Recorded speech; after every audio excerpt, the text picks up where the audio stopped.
नमस्कार। मैं बबन जादव आपके सामने फिर पेश हुआ हूँ। आजकल आज का ये कहानी है, ये रियल कहानी मेरे जीवन की। 1957 में हमारी माँ मर गई। मैं जब 7 साल का था और बम्बई में हमारा जन्म होने के बाद हम गांव में गए 57 में, और 60 साल तक 1960 को फिर मैं बम्बई में आया। 57 में मेरी माँ मर गई। पिताजी ने दूसरी शादी की। शादी करने के बाद मेरे पिताजी के बहन ने हमको संभाला। मेरा एक भाई था और एक बहन थी। ऐसा हमारा जीवन बहुत हालात में गया है।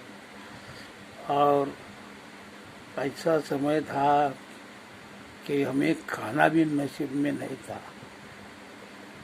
तो ऐसा हो कि तो मैं मेरे बाबा को नहीं जानता था, साईं बाबा को। मैं बम्बई में आया।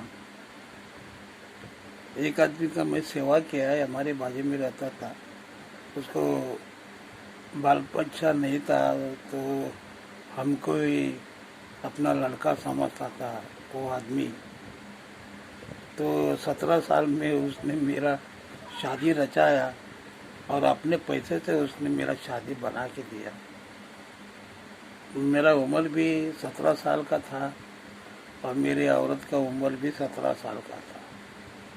शादी होने के बाद में हमारे पिताजी हमको छोड़ के गांव में रह गए, रहने के लिए गांव चले गए।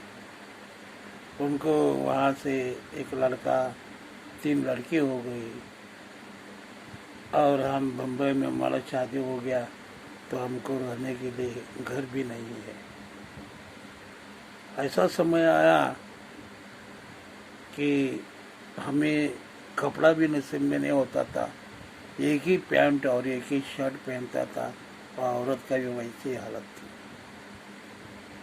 तो मैं सिक्योरिटी सुपरवाइजर में काम करता था।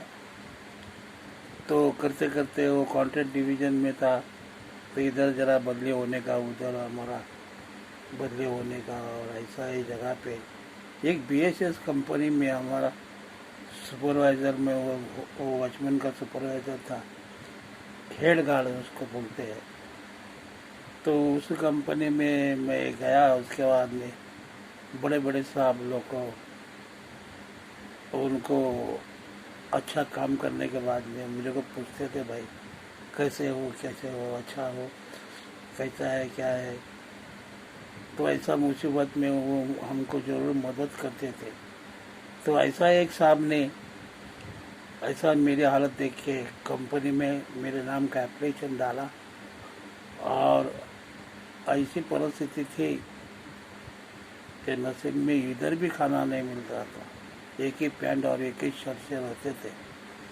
तो वो कंपनी में हमको वो साहब के मेहरबानी से, वो तो साहब बहुत बड़े साहब बन गए। वो वीएस प्रभु करके थे, बहुत बड़ा साहब हो गया, कंपनी का चीफ इंजीनियर हो गए, मैनेजर हो गए, सॉरी। तो उनकी दुआ से हमको कंपनी में, वो आदमी जो मैं उस कंपनी में काम करता था, उसका एक सुपरवाइज़र आदमी था। वो मेरे को पहले टाइम शिरडी लेके गया, लेकिन हमारे पास जाने के लिए, शिरडी के लिए पैसा नहीं है। तो शिरडी में जाने के बाद में साहब बोला चलो मेरे साथ में। तो साहब मेरे पास तो पैसा है ही नहीं। बोला चलो चलो कोई बात नहीं। और हम शिरडी जाके बुधवार के दिन, नहीं गुरुवार, हाँ बुधवार के दिन ही शाम को 7-8 बजे शिरडी पहुँचे। खाना पीना खाया हमने और उधर ही सोए। सोने के मध्य बिल्डिंग, एक ही बिल्डिंग सामने वाली थी। 1978 की बात है। तो वहाँ पे सोने के बाद में मुझे बाबा ऐसा मिलने को आए, मेरे को उठाया, बोला बबन तेरा उम्र कितना है? साईं बाबा मुझे कहते हैं। तो बाबा मेरा उम्र तो 30 साल का है। तो सुन, तू 30 साल का है तो मैं 100 साल का, और तू 100 साल का है तो मैं 30 साल का। ऐसा होने के बाद में मेरे साहब को मेरे मोला वाले बाबा आ गए, बाबा आ गए। तो उनको उठाया तो उनको दिखाई नहीं पड़ा, और तब से मेरे को शिरडी के साईं बाबा का इतना ध्यान लगने लगा। उनके अंदर मैं बाबा को सिवा कुछ समझ में नहीं आता था।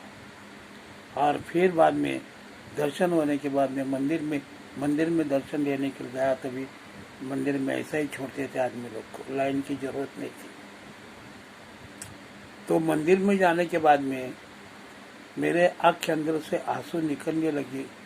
तो मेरे को वो जो बाबा हमारे साईं बाबा है, उनको मंदिर में जाने के मेरे आंखों से आंसू आ गए मूर्ति देख के।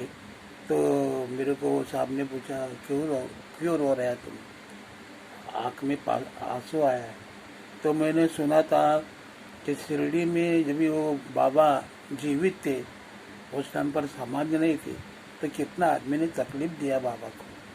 आज उसको मूर्ति के ऊपर, उसके आन के ऊपर लाख लाख रुपए का चद्दर है, क्या नहलाने का पंचामृत से नहलाते हैं। तो बोला कितना दुख निकालने के बाद में बाबा ने ऐसा किया है। तब से फिर हम बम्बई आए। तो दूसरा दिन ही गुरुवार था, और गुरुवार के दिन ही मुझे कंपनी में कॉल का लेटर आ गया। ऐसा ये कहानी है। और कॉल का लेटर आने के बाद में मैं कंपनी में 15/11/1978 में कंपनी में परमानेंट हो गया। ऐसा ये साईं की लीला है। और इसके आगे रोज आपको मैं साईं का किस्सा बताने वाला हूँ। आज यहाँ ही रुकता हूँ, आगे फिर मिलेंगे कल के लिए। धन्यवाद। मैं बबन जादव, साईं भक्त।